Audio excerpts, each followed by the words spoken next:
Eto hindi negative yung naramdaman ko 'no, upon seeing this devil energy.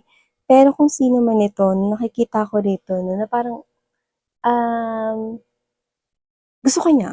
Favorite ka niyang kausap within the day, 'pag 'di ka niya nakausap 'no, parang malungkot siya, gano'n. O parang 'pag hindi niya, nakita yung mga updates mo 'no, or hindi ka nag-chat or nag-text o nag-uusap na kayo 'no, malungkot siya. Pagka nagcha-chat naman kayo, masaya siya, you know. Parang nagkakaroon na siya ng attachment sa'yo. Hindi kumpleto yung araw niya 'pag hindi niya nakita yung picture mo. Yun mga gano'n.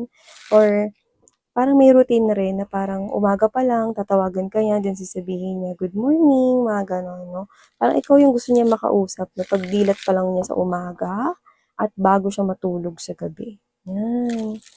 So, there's a strong energy na puwedeng nag-uusap na kayo.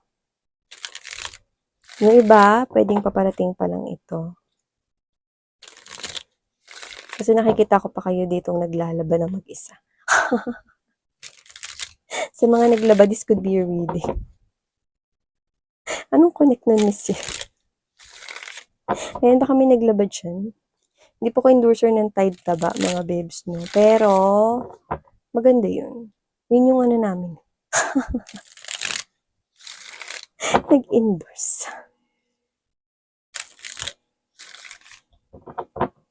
Okay. So, let's go ahead, no? Dahil na-captured na natin agad ang energies.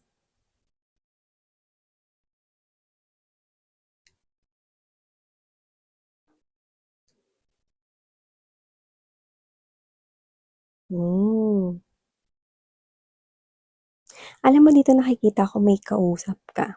Ayan 'no, may kausap ka puwedeng sa social media, yung iba nakita ko ng dating apps 'no, so just take how this resonates 'no, basta may kausap ka sa dating app or kung hindi dun, social media, messenger 'no, may kausap ka, puwedeng nag-meet na kayo in person or puwedeng nakita mo na siya sa video call or nag-uusap kayo sa video call or sa phone call 'no, whatever, sa payphone. Kaya ako na-mention yung payphone kasi 'no, yung iba puwedeng, um, matagal na kayo nito 'no, na nag-uusap, 'yan 'no, basta may kausap ka dito, 'yan nakikita ko rito. Pero yung usap ninyo is parang enjoy lang, happy lang, gano'n 'no. So, tingnan pa natin.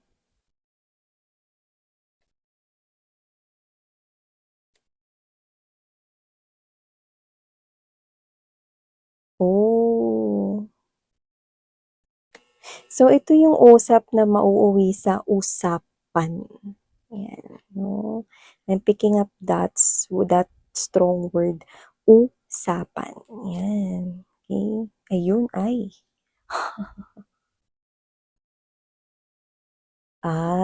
Okey. So,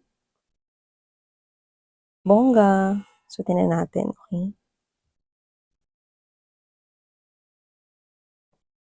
So, bago tayo mag-usap pa more tungkol dito 'no, let me just say hi and hello there new subscribers. Ako po pala si Yan.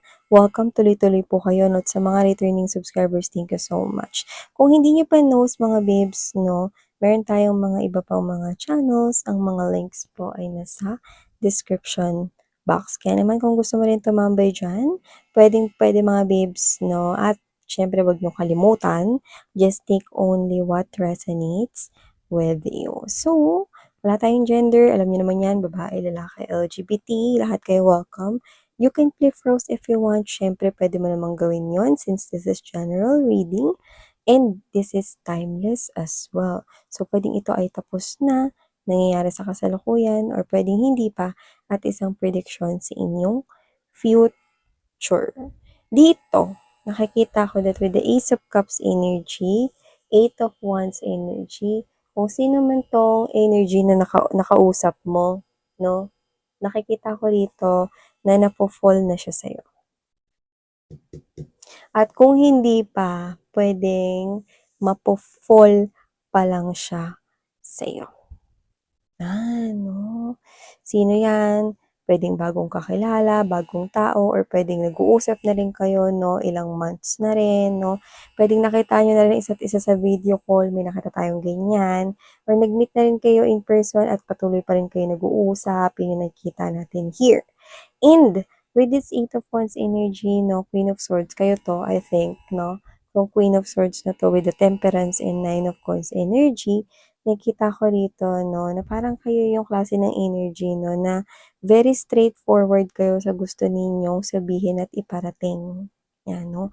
Very straightforward, 'di kayo nagpapaligoy-ligoy dito 'no. Kasi dito, I think kung sino 'tong kausap ninyo 'no, either unti-unti na yang napo-fall sa inyo pero sini-secret niya pa lamang, or puwede naman na napo-fall na siya sa inyo pero nagpaparating at nagpapahaging, nagpapa-express na siya sa inyo 'no ng mga, palipad rito na parang may gusto siya sa inyo, mga ganyan 'no, pero hindi pa gano'n ka-obvious 'no, slight lang, okey. Or yung iba naman 'no, puwedeng mapo-fall pa lang ito pero mafo-fall talaga siya sa'yo, 'yan 'no.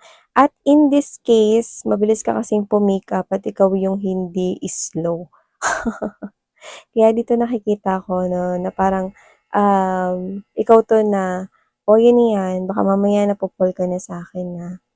Ay naku, may gano'n, eh, na parang may karugtong pa 'yun sa'yo, eh, parang, "Ay naku, busy ako ngayon, wala pa ako ngayong panahon sa love," or, "Ay naku, marami pa akong ginagawa ngayon, meron pa akong kailangan tapusin, kailangan may ganito." Kunyari ganito, kailangan, mapatayo ko muna, matapos ko muna 'yung pagpapatayo at pagpapagawa ng bahay namin. May mga gano'n, eh, parang, "Ay naku, wag muna ngayon." Parang may gano'n na sinasabi rito, so puwedeng ikaw 'yan. Or puwede ninyong palit-palitan yung roles 'no, puwede rin siya 'yan. So, whatever the case may be, meron ka ditong sinasabi na, "Ay naku, hindi ako agad-agad, pumapasok sa isang relationship," 'no, or parang baka kayo 'to na sinasabi ninyo na, "Wag muna, pigilan mo muna yung sarili mo," 'yan 'no. Kasi puwedeng baka sabihin niya sa inyo or baka mag-joke siya rito, alam naman natin na ang joke ay half meant, 'di ba? Kaya minsan 'di ba yung mga joke, minsan may naaasar. Kasi half meant ang mga joke, 'di ba? Kunyari, may nagbiro sa'yo 'no, kunyari chubby ka, example lang 'to mga babes, hindi ko sinabing chubby ka, ay grabe si miss 'yan. Kunyari chubby ka, 'di ba? Tapos may nagbiro sa'yo, "Uy grabe ang lapad mo na." 'Di ba?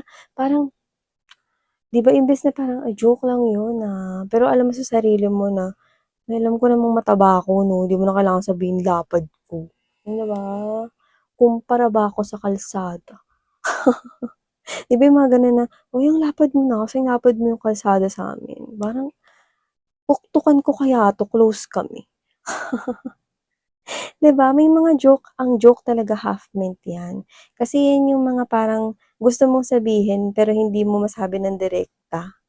'Di ba kunyari, "Uy, ah" alam mo, mas maganda kung lalabas tayo ng tayong dalawa lang, eh. Joke! 'Di ba, may gano'n. So, may pa-gano'n siya dito, 'no. So, dito sa tingin ko mapi-pick up mo agad na, meron siyang gusto sa'yo.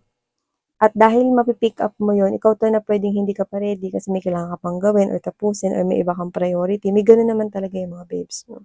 So dito nakita ko 'no, na parang bago pa lang naman kayo magkakilala niyan, eh, or parang hindi pa naman kami gano'n nagkakaroon ng, personal na bonding moments ng tao na 'to. So kung kaya niyo mag-hintay, eh, di tingnan natin from there. Gano'n ka, eh, parang straightforward ka 'no. Alam mo kasi yung dapat mong gawin.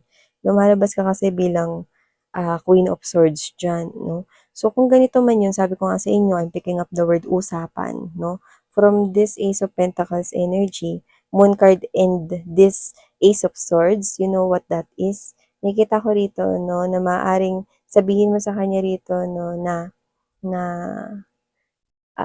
pigilan mo muna yung sarili mo, wag mo akong magustuhan. Yan 'no, bahala na kayo kung anong klase, may iba pa diyan na mga words, pero maaaring dun umikot-ikot or yun yung maging topic 'no. Parang pigilan mo muna yung sarili mo na wag akong magustuhan, yan 'no. Parang parang siya naman ang sasagot niya sa'yo rito is parang, "O sige try ko na wag kang magustuhan palalo." You know, kaso parang ang hirap.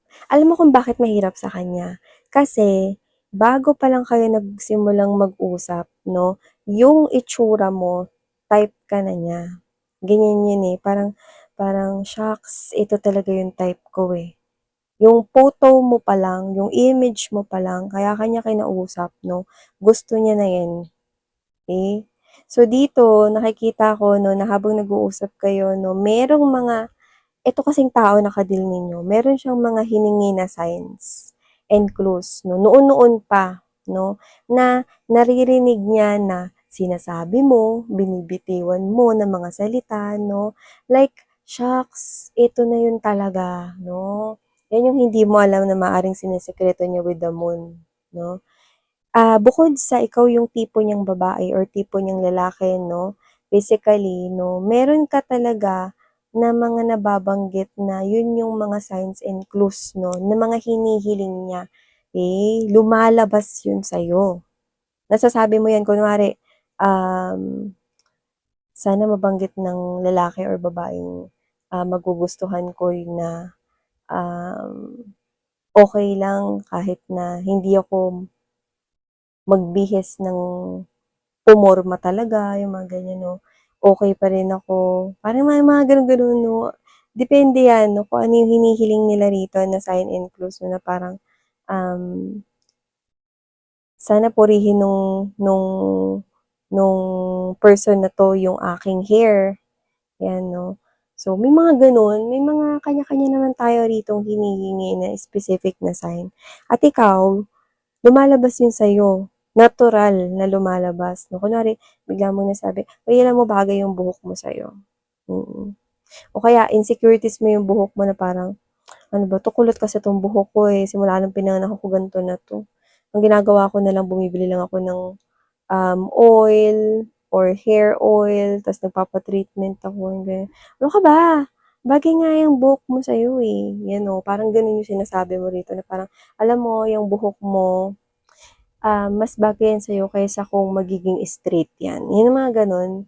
So, whatever the case may be 'no, this person here is hearing that from you. At hindi lang yan, marami pa, okey? Kaya in the near future with the King of Wands energy and there's this Two of Coins, mas lalong magiging mahirap sa kanya na kontrolin yung kanyang emotions 'no. Sabi niya nga dito, try niya nga 'di ba, na wag ka munang magustuhan lalo, in the future nakikita ko na mas lalo siya ritong magkakagusto sa'yo dahil magsusulputan ang mga signs 'no, na puwedeng mga hiniling or hiningi niya 'no, through prayers dito 'no. At ikaw walang kamalay-malay 'no, na nababanggit mo na pala yun, tapos siya chine-check niya na yung mga nabanggit mo.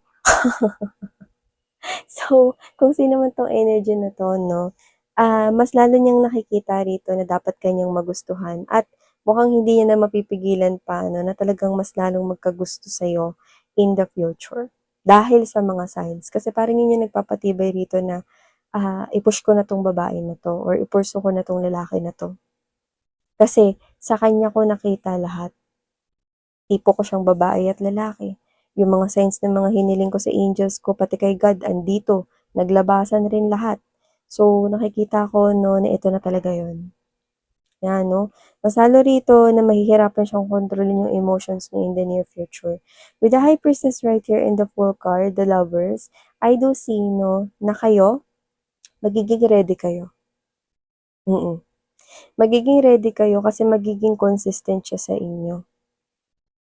Dito pa lang alam niyo na gusto niya na kayo 'no, umpisa pa lang dahil mabilis kayong pu-make-up 'di ba?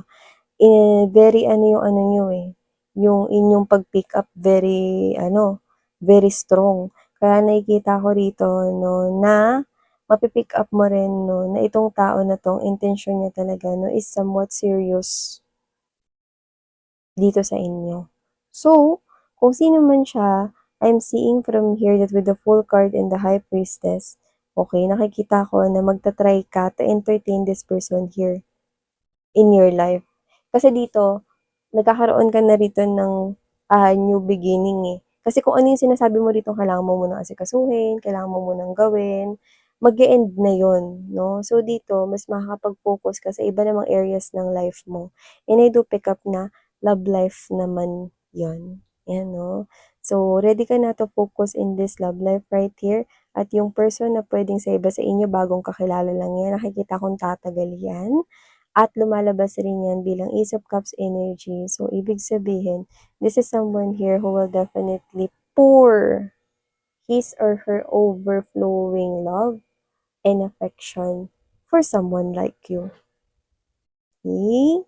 So, nakita ko rito na nabibigyan mo siya ng chance at bibigyan mo rin yung sarili mo rito ng chance to get to know this person here. At nakikita ko rito na parang bukod sa words, no, importante rin sa'yo yung madalas kayo nagkakasama at nagkikita. So, nakikita ko rito na mas madalas kayo rito, no, na magdi-date together. Okay? Bonding moments. So, parang magkakaroon kayo rito na usapan, oh, every weekends, ganito lalabas tayo, happy-happy lang, ganyan, no, enjoying each other's company, no, or meron kayong particular na mga magiging usapan. Marami kayo ritong mga magiging usapan, no.